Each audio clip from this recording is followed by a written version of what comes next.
संशोधन बिल लोकसभा में पास हो गया है और अभी राज्यसभा में चर्चा चल रही है। तो देखिए, लगातार घमासान भी जारी है। कोई इस बिल का समर्थन कर रहा है तो कोई इसके विरोध में भी है। और इसी पर चर्चा करने के लिए हमारे साथ न्यूज हेड शरद द्विवेदी के साथ जुड़ गए हैं एमपी वक्फ बोर्ड के अध्यक्ष Sanwar Patel. Over to you sir.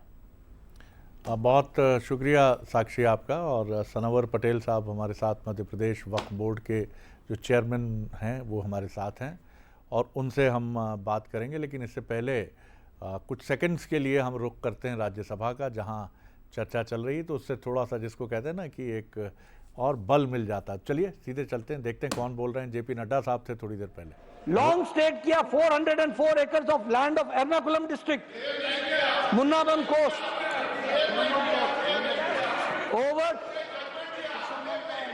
over 200 families in Chavakar. Waqf board staked the claim of their land. Dr.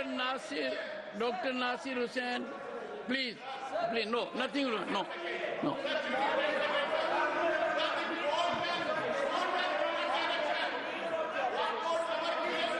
Nasir.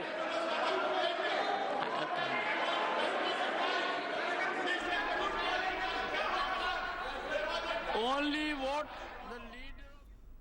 तो इस समय वक्फ बिल की चर्चा है जो लोकसभा में पास हो चुका है। और राज्यसभा एक चुनौती ज़रूर है संख्या बल के हिसाब से, लेकिन बीजेपी जो ऐसी रणनीति में माहिर मानी जाती है, तो बहुत इंटरेस्टिंग इक्वेशन होगा कि राज्यसभा में ये बिल क्या बीजेपी पास करा पाती है और किस तरह से ये चीज़ें आगे बढ़ती हैं। लेकिन वक्फ बिल के बारे में हम आपको बता दें कि कुछ चीज़ें बहुत साफ तौर पर समझ में आनी चाहिए कि इसको लाने की जो मंशा है सरकार की तरफ से, जो बात कही गई है या उसको आप दावा समझ लीजिए, वो ये है कि आखिर 8 लाख से ज़्यादा जो वक्फ संपत्तियां पूरे देश में हैं, इनसे सिर्फ 166 करोड़ की आय ही क्यों होती है, जबकि सच्चर कमेटी ने अपनी सिफारिश में कहा था कि कम से कम 1200 करोड़ के आसपास इससे जो आय है वो जनरेट हो सकती है और इसका इस्तेमाल अक़लियतों के लिए, यानी माइनॉरिटी मुसलमानों के वेलफेयर के लिए, जो कमज़ोर तबका है मुसलमानों का ख़ास तौर पर।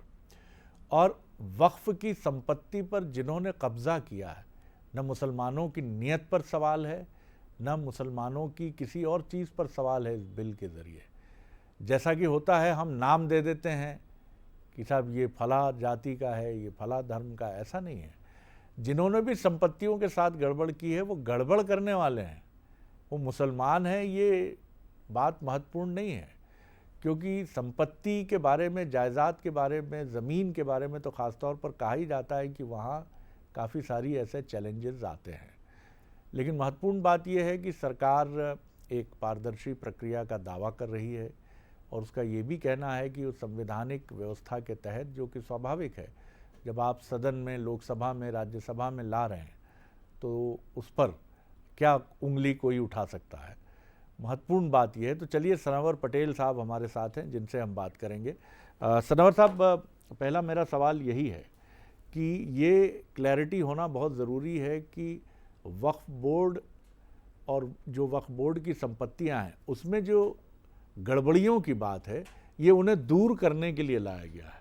और मोटे तौर पर ये भारत के 20 से 25 करोड़ मुसलमानों की वेल बीइंग के लिए है, क्योंकि इसका जवाब बीजेपी को देना होगा आगे कि साहब अगर 166 करोड़ था तो अब आपने बिल पारित करा लिया, अब आप क्या करें, आय कितनी बढ़ी, तो आप कितने इसको लेकर उम्मीद रखते हैं कि ये एक रेवोल्यूशन, एक क्रांति साबित हो सकती है। देखिए शरद जी, मैं सबसे पहले तो मैं ये बताना चाहता हूं कि आखिर वक्फ बोर्ड क्या है। जी हाँ, ये बहुत ज़रूरी चीज़ है। देखिए, वक्फ और बोर्ड दो अलग अलग चीज़ें हैं जी। वक्फ जो है वो कोई संपत्ति के ठहर जाने का नाम है कि एक समाज हित में, परोपकार के कार्य के लिए, जन कल्याण के कार्य के लिए, आम गरीब जरूरतमंद लोगों की मदद के लिए कोई अपनी वैधानिक संपत्ति में से एक हिस्सा अपनी संतानों को न देते हुए और वक्फ कर दे। जी। और जब ऐसी अनेक वक्फ हुई, उनका संचालन संधारण ठीक से हो, उसके लिए एक बोर्ड बना जी, और उसका नाम वक्फ बोर्ड हुआ जी। तो अब जब हम अगर मध्य प्रदेश की ही बात करें तो मध्य प्रदेश में 15,008 वक्फ औकाफे यहाँ रजिस्टर्ड हैं और जैसा आपने प्रश्न किया कि देश भर का जो आपने आंकड़ा बताया, वही अगर हम प्रदेश की बात करें तो आप बताइए कि 15,008 वक्फ स्टेट्स जिनकी लाखों करोड़ में इनकम जाएगी अगर काउंट होगी तो उनकी संपत्ति। इसमें क्या क्या होगा? इसमें क्या बाजार भी हैं? मैं बता जी जी जी देखिए, सबसे पहले तो मस्जिदें, हाँ मदारिसें, जी, स्कूल, स्कूल, कॉलेज, जी, कॉम्प्लेक्स, खेत खलियान, गोडाउन, तमाम प्रकार मकान, दुकान, तमाम प्रकार की संपत्तियां इन संपत्तियों में हैं। और उसमें कई प्राइम प्रॉपर्टीज भी हैं। देखिए, जब से संपत्तियों की कीमतें बढ़ी है जी, तो जब से संपत्तियों की कीमतें बढ़ी, मैं कहूँ कि बेशकीमती हो गई। बेशकीमती। और जो लाख 2 लाख रुपए बीघा की जमीनें होती थी शरद जी भाई साहब, वो आज करोड़ों रुपए में हो गई, स्क्वायर फीट से बिकने लगी। जी, तो जो संपत्तियां प्राइम लोकेशन की थी वो हजारों, मतलब कहें तो लाखों करोड़ रुपए की, सैकड़ों करोड़ रुपए की हो गई। जब से ये संपत्तियां कीमती हुई है तब से बेईमानियां ज्यादा बढ़ गई है। मैं मध्य प्रदेश की बात करूं तो 90% में आपको अथराइज्ड रूप से बोल रहा हूं, अधिकृत रूप से बोल रहा हूं, 90% संपत्तियों पर अवैध कब्जे हैं। ओहो, अब उन अवैध कब्जों में भी, जैसा आपने बहुत अच्छी बात कही, मैं आपसे बात करके हम लोग बहुत सीख कर जाते हैं। आपने कहा कि कब्जेधारी जो है वो कौन जाति का है, कौन धर्म का है, ये अलग विषय है, लेकिन कब्जेधारी है। कब्जेदारी है वो, तो कब्जेधारी हमारे ही अपने जाति समुदाय के उन 90% जो संपत्तियां कब्जे में हैं, उसमें से 99% संपत्ति हमारे ही लोगों ने कब्जा कर रखी है। ओहो, अब बताइए, अगर ये उन लोगों को पता होता जिन्होंने अपनी संपत्ति अपनी संतानों को न देते हुए समाज हित में वक्फ कर दी, उनको ये पता होता कि एक दौर आएगा तब कब्जाधारी आकर बैठ जाएंगे और मेरे जो उद्देश्य से जिस निमित्त मैंने ये संपत्ति वक्फ की उसकी पूर्ति नहीं होगी, तो क्या वो वक्फ करते? मुझे लगता है वक्फ की नहीं करते।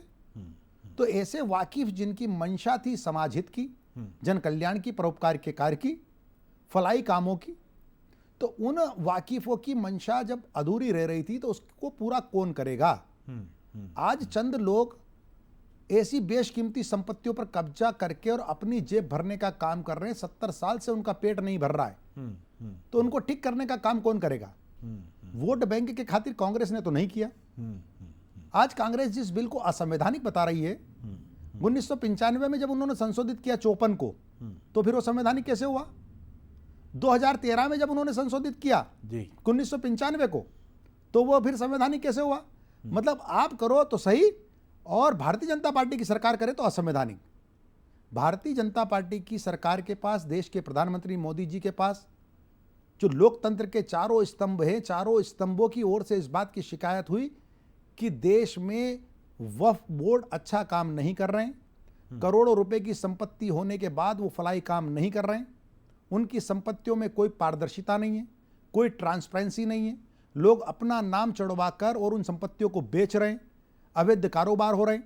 जी, सैकड़ों एकड़ जमीन 100 रुपए में दे दी गई है, 100 साल के लिए दे दी गई है। थोड़ा अलग तरह का सवाल है सनोवर साहब। वो सवाल ये है कि जहाँ ज़मीन का कारोबार होता है और ज़मीन पर कब्ज़ा होता है, वहाँ पर्दे के सामने और पर्दे के पीछे भी बहुत से लोग होते हैं। और जाहिर तौर पर पर्दे के सामने, पर्दे के पीछे जो लोग होते हैं वो पार्टनर्स होते हैं, और पार्टनर ज़रूरी नहीं है मुसलमान ही हो। आप जानते हैं कई लोग पर्दे के पीछे छिपकर खेलने में ज़्यादा यकीन करते हैं। तो आगे तो आपकी एक बड़ी चुनौती मुझे ये दिख रही है कि ये जो, जिनके लिए तो मैं कहूँगा कि ज़मीन पर कब्ज़ा वाले जो भू माफिया एलिमेंट्स होते हैं, वो खाली कराना भी एक बड़ा चैलेंज होगा इस विधेयक के बाद। बिल्कुल सही कहा। देखिए, इस विधेयक में जब से जेपीसी बनी, भारत सरकार ने इस काम को अपने हाथ में लिया। भारत सरकार ने ट्रांसपेरेंसी के लिए, पारदर्शिता के साथ सुशासन की स्थापना के लिए, आम गरीब जरूरतमंद मुसलमानों की मदद के लिए इस वक्फ बिल के संशोधन का काम अपने हाथ में लिया। जेपीसी बनाई अगस्त माह में, और जेपीसी के माध्यम से करोड़ों लोगों के राय बुलवाई गई जी। और उस राय से ये निचोड़ निकल के आया। जब मंथन हुआ तो मंथन से इस प्रकार का अमृत निकला कि 15 बिंदुओं की जानकारी सभी राज्यों से मांगी। उस 15 बिंदु में से 12 बिंदु राज्य वक्फ बोर्ड से संबंधित थे। संपत्तियां कहाँ से आई, कैसे आई, सोर्सेस क्या थे, आज क्या स्थिति है, कब्जे में किसके, कितना पैसा आ रहा है। तो 12 बिंदु में मुझे बात बताते हुए बड़ा हर्ष है कि हमने, मध्य प्रदेश वक्फ बोर्ड ने पूरे 12 बिंदुओं की जानकारी फुलफिल की। इसको हमने लेवल 1 नाम दिया। लेवल 2 जो राजस्व से संबंधित है कि अगर कोई 1970-75 की संपत्ति है, आज वहां क्या स्थिति है, आज भौतिक सत्यापन उसका राजस्व के माध्यम से करवाया जा रहा है कि वहां स्थिति क्या है। नंबर 1। नंबर 2 उसकी चोट क्या है, उसके पूर्व पश्चिम उत्तर दक्षिण में कौन कौन है। नंबर 3 अगर 70 में उसका खसरा नंबर एक्स था 1250 था और आफ्टर बंदोबस्त के पश्चात वो 1450 हो गया 1850 हो गया, तो क्या वो संशोधन वहां राजस्व रिकॉर्ड में हुआ है या नहीं हुआ है। ये 3 बिंदु राजस्व से संबंधित है जो राजस्व पूरा कर रहा है। तो लेवल 1 लेवल 2 और निश्चित रूप से लेवल 3 के में ऐसे अवैध कब्जेधारियों को हटाया जाएगा।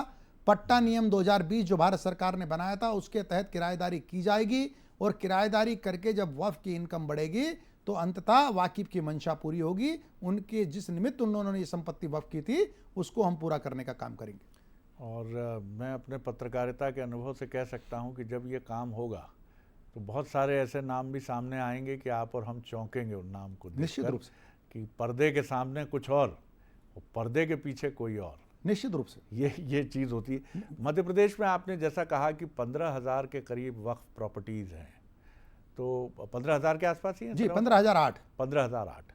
तो अभी इनसे जो संचालित होने वाले स्कूल्स हैं, मदरसे हैं, मसाजिद हैं, कॉम्प्लेक्सेस हैं, खेतीहर ज़मीन है, इनसे कितनी आय आपको मध्य प्रदेश की इस 15,008 वक्फ प्रॉपर्टी से होती है। और क्या आपका अनुमान है कि सब कुछ ठीक रहा तो क्या इस प्रॉपर्टी से इतनी राशि आ सकती है जो इस वर्ग के चेहरे पे मुस्कान ला सके मध्य प्रदेश में। हाँ शरद जी, बहुत अच्छा सवाल किया। देखिए हम जब 1.5-2 साल पहले तक कांग्रेस समर्थित लोगों का यहाँ बोर्ड हुआ करता था, उन्होंने सिर्फ वक्फ की संपत्तियों को नुकसान पहुँचाने का काम किया। और जब पिछले 1.5 सालों से मध्य प्रदेश वक्फ बोर्ड की कमान मुझ जैसे छोटे कार्यकर्ता के हाथ में आई, हमने लगातार प्रयास किया और आंकड़े में आपके सामने रखना चाहता हूं कि कृषि भूमि जो लगभग 5,000 हेक्टेयर मध्य प्रदेश में हमारे पास रजिस्टर्ड है, उसमें 5 पैसे भी हमको रेवेन्यू के नाम पर नहीं मिलते थे जी। हमने इसकी ऑनलाइन विज्ञप्ति दैनिक भास्कर पत्रिका, बड़े समाचार पत्रों के माध्यम से, आपके चैनल के माध्यम से हमने सूचना पहुंचाई और जब इसकी नीलामी की तो हम मात्र 6%, सिर्फ 94 नहीं, सिर्फ 6% हम नीलाम कर पाए। बाकी 94% पर लोगों के कब्जे हैं, लिटिगेशन है, विवाद है। और 6% से 1 करोड़ रुपए की इनकम हमारी जनरेट हुई जी। जहां 1 रुपया नहीं आता था वहां 6% से 1 करोड़, मतलब कि अगर हम 100% नीलाम करते तो लगभग 20 करोड़ सिर्फ कृषि भूमि से आता जी। तो हम जब 100% नीलाम करने लगेंगे कम से कम 20 करोड़ रुपए कृषि भूमि से आएगा।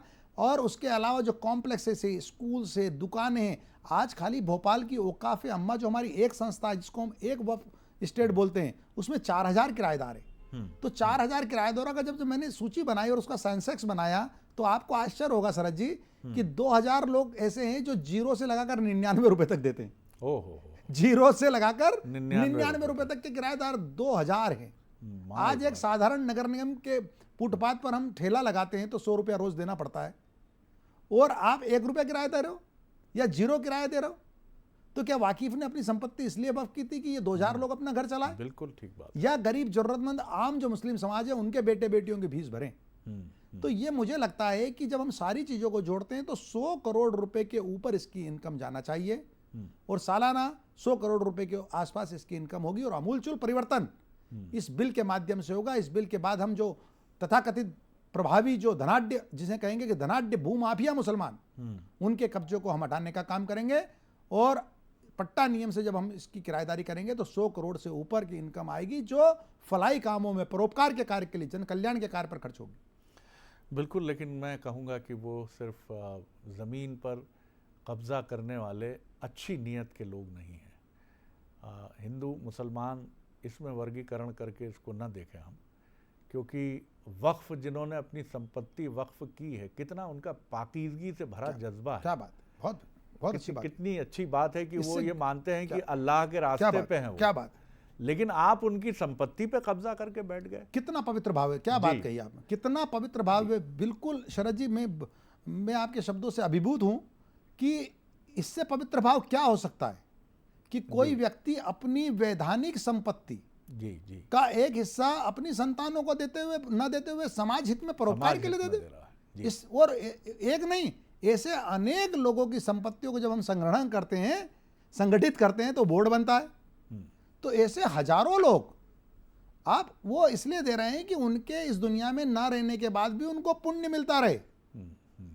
और समाज का हित होता रहे। बिल्कुल। लेकिन कहाँ सवाब और कहाँ पुण्य साहब, उनको उन बेचारों को तो पता होता है कि अगर इस प्रकार से बेईमानियां होगी, लोग लूट खसोट कर लेंगे, चंद लोग कब्जा करके बैठ जाएंगे, तो मुझे लगता है कि वो वफ़ ही न करते। बिल्कुल आपने सही कहा। और देखिए कि जो लोग अब इस दुनिया में नहीं हैं, जिन्होंने अपनी संपत्ति वक्फ की है, उनकी आत्मा को भी, उनकी रूह को भी कितना सुकून मिलेगा कि आखिर हमने जिस पर्पज़ के लिए, जिस उद्देश्य से अपनी ज़मीन अपने वारिसों को नहीं दी, और हमने कहा कि अक़लियतों की जो बदहाली है उसको दूर करने के लिए हमने ये किया, वो आज वो मंशा पूरी हो रही है। तो ये तो कितनी खूबसूरत बात है। और मुझे सआदत हसन मंटो का एक उपन्यास का डायलॉग जो था, जो मेरे जहन में हमेशा कौंधता है, कि जो बात वो कहता है कि ये बड़े अजाब की मंजिल है, यहाँ आकर गुनाह भी बेलज्जत हो जाते हैं। तो ऐसे गुनाह क्यों करते हैं? क्या बात, क्या जो बात। जिनमें कोई लज्जत नहीं है, जिनमें कोई स्वाद नहीं है, जिनमें कोई क्या खुशबू बात, नहीं क्या है, बात। दूर होइए इनसे। ये बड़ी अच्छी बात आपने की।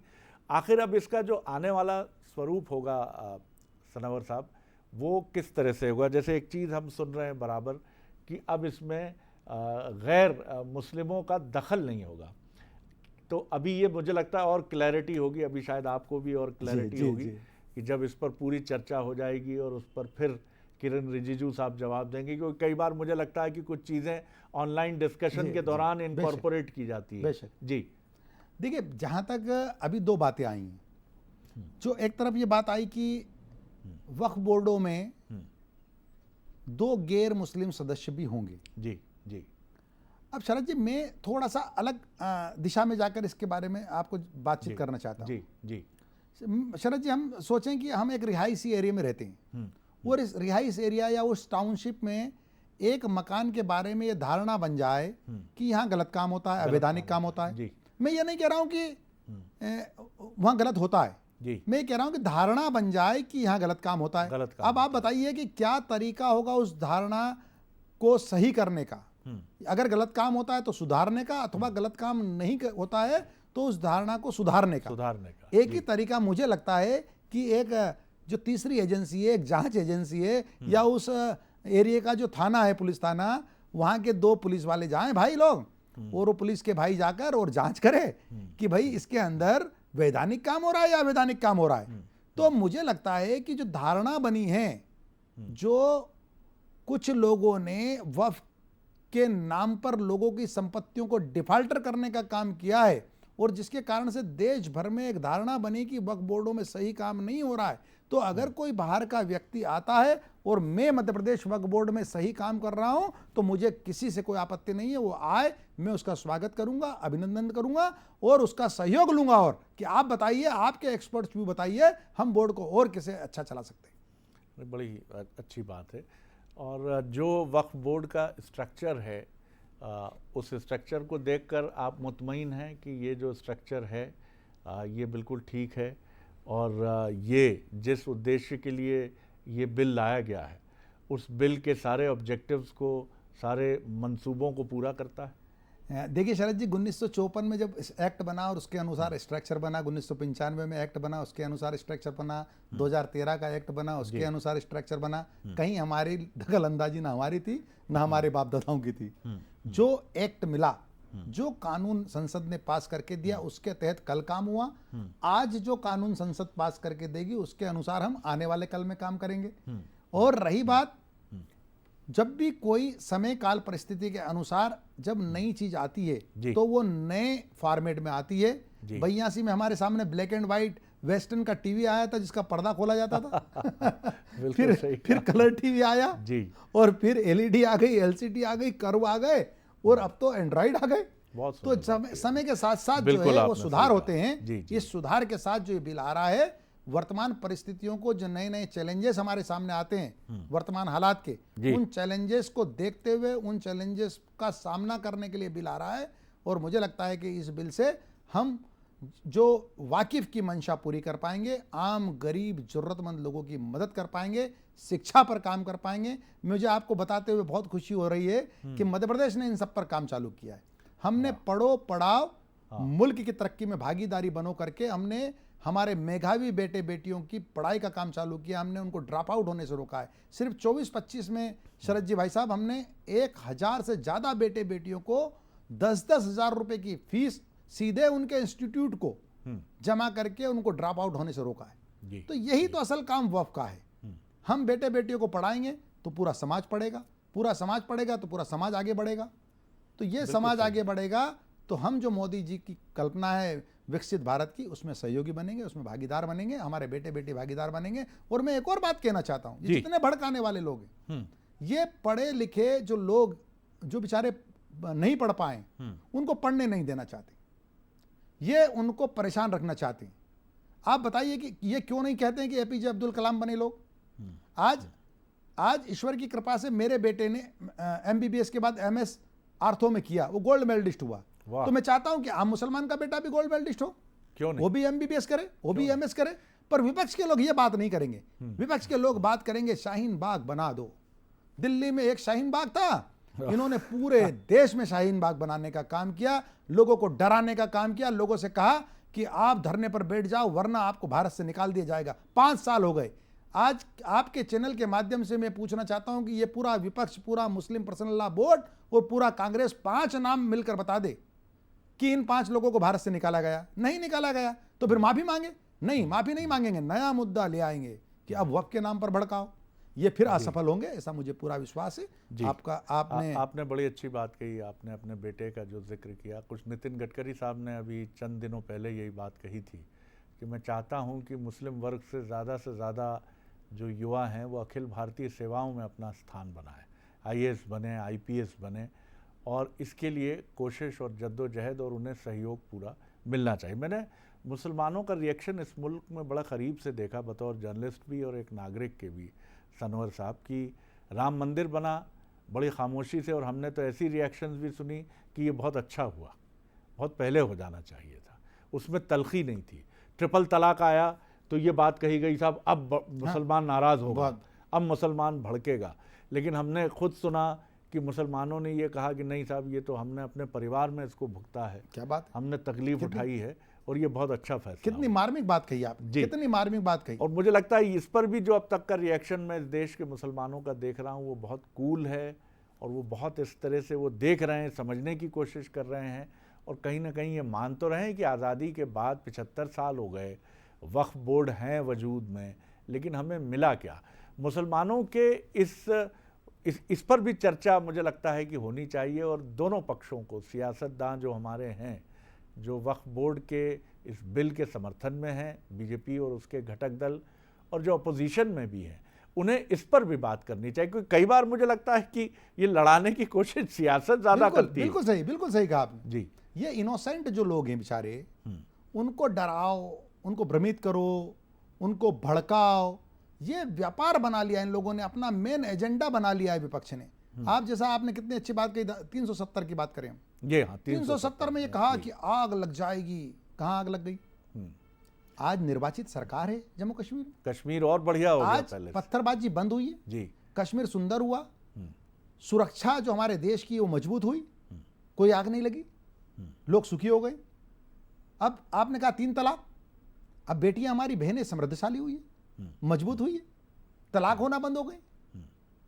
जब कानून के दायरे में आए तो तलाक होना बंद हो गए। तो बताइए अच्छी बात है बुरी बात है। CNRC में एक आदमी को देश से नहीं निकाला गया। GST को देख लीजिए कितना भड़काया GST के समय। आज GST आज हमारी जो इकोनॉमी है उसको कहाँ लेकर जा रही है। तो ये लोग खुद कुछ करना नहीं है, और सुशासन के लिए, देश को आगे बढ़ाने के लिए जब भारतीय जनता पार्टी की सरकार आगे बढ़ती है तो उनको टांग खींचने का काम करते हैं, लोगों को भड़काने, भ्रमित करने का काम करते हैं। मैं इनको आपके चैनल के माध्यम से अपील करता हूं कि आप इनोसेंट लोगों को भड़काना बंद कीजिए। भारतीय जनता पार्टी की सरकार का जो मुख्य वाक्य है वो है सबका साथ सबका विकास। आप सबके साथ सबके विकास के तहत भारतीय जनता पार्टी की सरकार आम मुसलमानों के जीवन स्तर को सुधारने का काम कर रही है। आप भी भड़काना छोड़कर बढ़ाने पर आइए, वरना आप बहुत जल्दी अप्रासंगिक हो जाएंगे। सनवर साहब, मैं थोड़ा सियासी एक सवाल लेके आ रहा हूँ आपकी तरफ, और एक आध सवाल के साथ कंक्लूड करूँगा। मैं वोटों के आंकड़े देख रहा था नेशनल मीडिया में, जो इलेक्शंस में मुसलमानों के वोट बीजेपी को पड़े हैं। मध्य प्रदेश जैसे राज्य में ये आंकड़ा करीब करीब 14% के करीब था, और गुजरात में मैंने देखा कि 29% के आसपास था। यानी मुझे लगता है कि जो मुसलमानों की जो सो कॉल्ड कहा जाता है कथित रूप से कि उनकी एक झिझक है अभी भी बीजेपी को लेके, वो मुझे लगता है कि शायद अब वो ब्रेक होने की तरफ बढ़ रही है। अब इसमें कुछ मजबूत कदम आपकी तरफ से भी, यानी बीजेपी की तरफ से भी उठने चाहिए। निश्चित रूप से ये जो झिझक थी ये टूटी है, वो टूटकर आज जो पढ़ा लिखा मुसलमान है, जो राष्ट्रवादी मुसलमान है, जो प्रगतिशील मुसलमान है मैं कहूँ, वो आज इस बात को समझने लगा है कि हमारी भलाई किस राजनीतिक दल के साथ है और किस राजनीतिक दल ने हमको बरसों बरस वोट बैंक बनाकर रखा, हमारा दुरुपयोग किया, हमारे हाथ में पाने पेंचिस पकड़ा दी, हमारे हाथ में ठेला पकड़ा दिया, हमारे हाथ में पंचर और अंडे की दुकान पकड़ा दी, और कौन राजनीतिक दल सबका साथ सबका विकास के साथ हमको साथ लेकर चल रहा है, समान अवसर उपलब्ध करा रहा है। इसीलिए आज आपने जो आंकड़े बताएं कि उन आंकड़ों के साथ मुसलमान भारतीय जनता पार्टी से जुड़ रहा है और आगे बढ़ रहा है। बिल्कुल, क्योंकि एक डेमोक्रेसी में, जमहूरियत में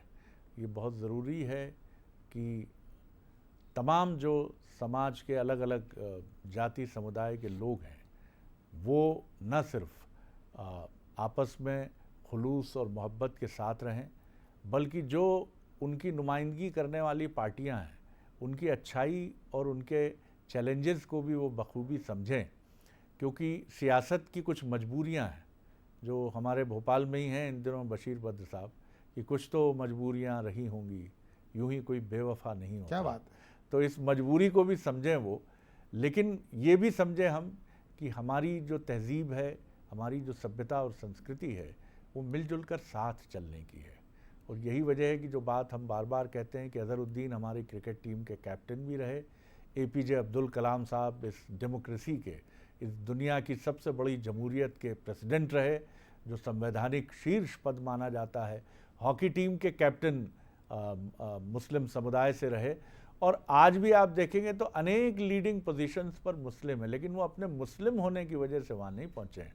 वो अपनी काबिलियत, हिंदुस्तान इस सरजमीन से अपनी मोहब्बत की वजह से पहुँचे हैं, जैसा सनवर साहब आज इस मकाम तक पहुँचे हैं। लेकिन ज़रूरत है कि बीजेपी और खुलकर फैसले करे, अक़लियतों के लिए और खुलकर सामने आए। हाँ, कुछ झिझक है, उसके कारण भी हैं, लेकिन उन कारणों में अटक कर अतीत की तरफ ही नहीं देखते रहना चाहिए।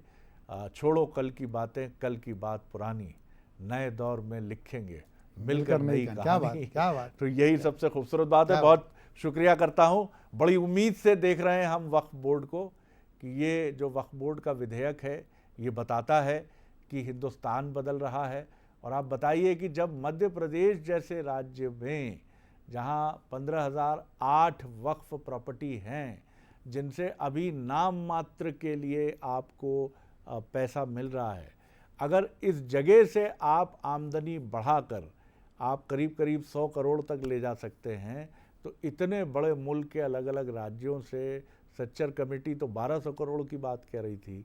मुझे लगता है कि ये आंकड़ा अगर 2000 करोड़ भी छू जाए तो कोई आश्चर्य नहीं, और इसमें 2000 करोड़ केंद्र सरकार मिला दे तो आप कल्पना कर सकते हैं कितने मोहम्मद शमी, कितने SP, कितने कलेक्टर, कितने साइंटिस्ट, कितने हॉकी प्लेयर, कितने धावक किस तरह से मिल सकते हैं, क्योंकि ये सब हिंदुस्तानी हैं।